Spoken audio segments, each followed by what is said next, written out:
Hey everybody, my name is Batz, and I am making this video because I want to talk about the Life series, quite honestly, and it has been too long since the last season. In this video, I'm just going to assume that you have watched all the seasons or are generally familiar with the series, and the main thing I'm going to be doing today is sort of ranking all the players, and just talking about which of them have the potential to win a Life series and why.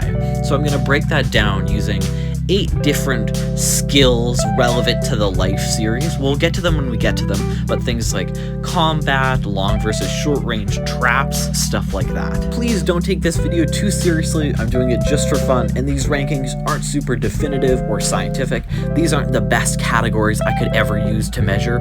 I'm just doing this because I want to talk about the different players in the Life series, and these are some criteria I came up with this afternoon. I'm not judging these people based on how much I like them or how funny they are, because if I was, they would all be getting 5 out of 5 stars. Just talking about how they perform in this series. So please try to keep things positive, don't take things too seriously, have a good time, and if you disagree, you could let me know respectfully. But with all that mumbo jumbo out of the way, let's get into the rankings. Coming in last place with 17 out of 40 possible stars is Jimmy.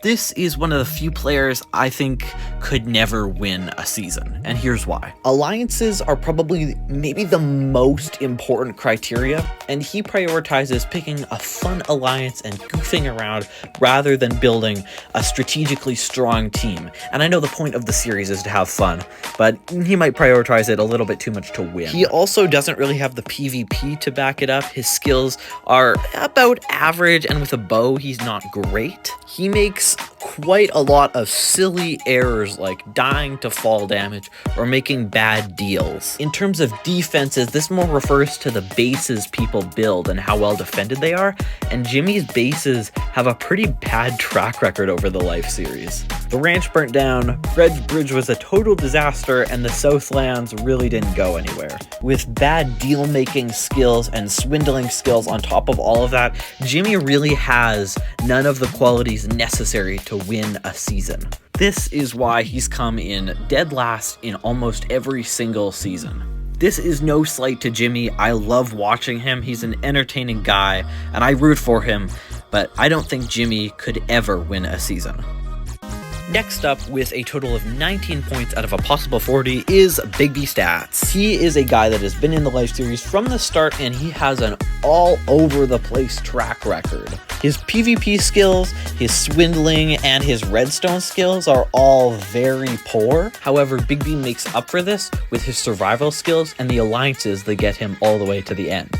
He usually teams up with very strong people, and he stays out of conflict. He's a very passive player, and while that doesn't always gel with viewers, that really helps him go very far in seasons. A lot of players with similar levels of PvP skills tend to pick fights and start conflicts that they ultimately can't win, but Big B decides to stay out of conflicts and play intelligently, which helps him a lot.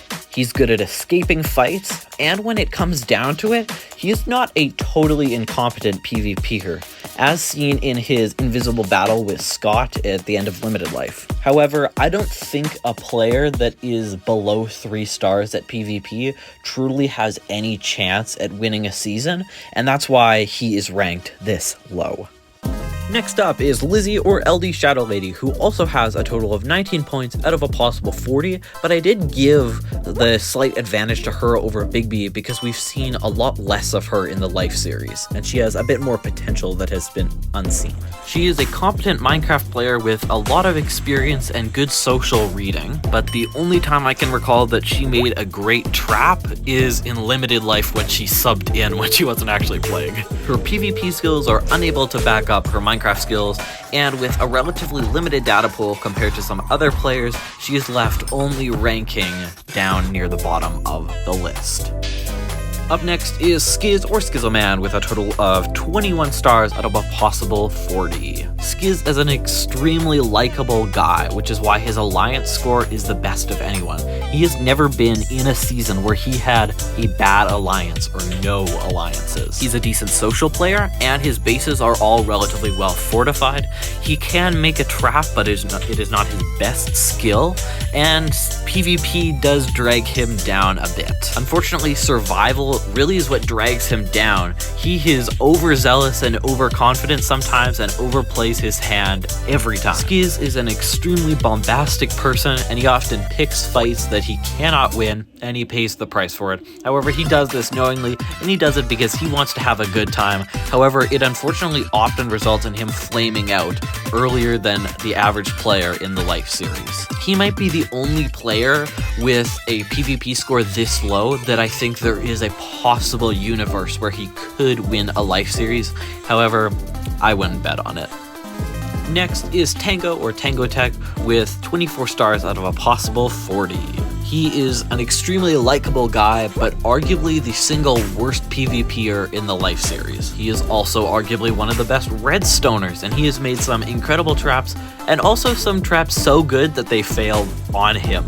He's a smart guy, and he knows his skill level, so he plays within that and tries not to pick too many fights that he knows he can't win. He would probably generally place a lot lower if he didn't build such great relationships and alliances across the board. He teams up with a lot of good, competent people that can help him out, and he can help them out, and his bases are often well fortified, and he can swindle his way to a deal if he has to. I love Tango, and I want a universe where he wins a life series, but I just can't see it happening. I'll be honest, Mumbo being this high up the rankings might show a flaw in the system. He has 25 stars out of a possible 40. Again, like Lizzie, he has a relatively limited data pool as he's only played in 2 of the 5 seasons, but out of what we've seen, he is strong in some areas and really not in others. Mumbo is a very good redstoner and has made some of the best traps we've seen in the life series, like the entrance gate to the Southlands, which Scar was killed with. He's self-aware, a smart guy, and a good social player, and he's a pretty great swindler, as we've seen especially in Last Life. I think there is untapped potential in Mumbo, and he could absolutely place top 5 in a season. We just haven't seen it because one split-second awful dumb decision has completely taken him right out of the life series. One little mistake like that can be all the difference between you going all the way to the finale and placing really low. And both times he placed low, which is why his survival score is at the bottom of the barrel. Before I start worrying about if Mumbo can win a life series, I'm gonna be worrying about whether he'll even join the next one. Next is Cleo, tied with Mumbo for 25 stars out of a possible 40, but I put her higher because we have more knowledge about her skills in the life series. Although she isn't ranked at the top of the list per se, I think Cleo is a severely underrated player, and they underrate themselves. They are super self-aware of the fact that they aren't a very good PvPer, so they don't put themselves in situations where they can't win a fight. Cleo is very good with alliances, arguably the single best player on the server. Every season she ends up with a good alliance with competent people, and she's always open to new alliances and adding people to her alliance. Like we saw in Limited Life, she was willing to include Etho in their team. Cleo is not too bad with a bow and has consistently placed upper mid to low mid pack in all of the seasons. Not a bottom of the barrel player at all. Real life does not count for anything. I'm tired of people saying it does, but what real life tells us is what we should already have seen. Cleo could win a life series. Up next is B-Dubs with 27 stars out of a possible 40. His forever alliance with Etho pretty much ensures he will always have a good alliance in every series, and beyond that, every season he has ended up in a decent team that supports him well, and he is always open to making new allies. I also think B-Dubs doesn't get quite enough credit for his traps. We've seen him make some pretty good traps, and they have a decent track record of working. His survival skills, he made some rough last-second decisions in series that took him out a little earlier than he would have liked, but he does have some pretty high placements in series, like Third Life and Secret Life. He's not an ace player in any category, but across the board, B-Dubs is a competent player with solid Minecraft skills and somebody that, if the cards were dealt to him right, could win a life series. The circumstances just haven't been right yet. Impulse SV is ranked next with 28 stars out of a possible 40. He has gotten so close to winning a series so many times, but got sniped at the end. He and everyone in Team Ties really is great with alliances. He always has a good squad to rely on, and that is a super important skill. Also, looking at his track record, he has done well or placed relatively high in every series. He's a great survivalist. He's a pretty middle-of-the-road PvPer, but it is good enough in a series like this. He makes pretty good bases that are relatively well defended, and he can put together some decent traps, although he isn't the best at it. I think the worst thing about him is his swindling. He crumbles under the pressure of a lie super easily, and has a pretty bad poker face. Overall, Impulse is a great player, and somebody that if the life series keeps on going, he will win a season. Joel, or Smallish Beans, is also on 28 stars out of a possible 40, and looking at those star counts in PvP, you wonder why he hasn't won a season. Well, I'll tell you why. It's his relationships. Joel is chaos incarnate. He is a great trap maker, he's a great PvPer, and he's great at all kinds of Minecraft skills like we see in MC Championship and other series. Joel has one of the worst track records for alliances. He almost always makes an alliance that is not sustainable in series. He also makes really poor decisions and makes enemies out of everybody. So by the end of the season, no matter how geared up he is, and no matter how kills he has racked up over time, he has so many people that have turned against him that he simply can't win, like we saw at the end of Last Life. But if Joel can rein this in, and when the dice roll right and Joel ends up in a good alliance, and he makes better decisions and makes less enemies, he has got the PvP to back it up. 5 stars for sure. Up next is Good Times with Scar, who also has 28 stars and is the lowest ranking winner of the Life series. Scar winning Secret Life was monumental and proves that sometimes alliances aren't the most important. That being said, Scar is pretty poor in making alliances. He burns a lot of bridges in his relationships, figuratively and literally. He is a bit of a clumsy player and makes some really questionable decisions under pressure, but I don't think he gets quite enough credit for his PvP skills. He is a pretty average close-range PvPer, and for the standards of the Life series, he is a crack shot with the bow. Scar is known as the swindler, and everybody knows it, yet they all fall for it. He deserves those 5 stars. The amount of times he's proposed deals that have put him into a better situation and have improved his relationships with a variety of players is actually astounding. He is the only guy that could be selling fake magic crystals and could have people be buying them like hotcakes. And that is why, despite some of his poor relationships, Scar deserves to be a winner. Up next is another winner on 29 stars out of a possible 40, it's Pearlescent Moon. If any ranking reflects the inaccuracy of the scoring system, it is hers because she probably deserves to be higher. That being said, Pearl has placed very high in every season she has been on. She is a great survivalist, and she is great at building relationships that last. The thing that knocks her down a peg is the Mounders in Secret Life. She's not actually particularly great at making traps, but she makes up for that with her PvP skills and her intimidation. Also, her utilization of wolves is a genius tactic, and nobody has ever done it quite the way she did. Her defenses and fortitude over bases is pretty solid, but not a 5-star ranking, and in terms of swindling, she doesn't have an amazing poker face. However, Pearl is a very smart social player, an entertaining creator, and a super deserving winner. Her win in Double Life is so iconic. Next is Grian, another winner with a total of 31 stars out of a possible 40. He's an all-around good player that makes smart decisions. He is solid with a bow, solid with a sword, and he has made some of the best traps on the server. He's not the best in any category, but he's a great survivalist, as we've seen with his track record and the decisions he makes under pressure.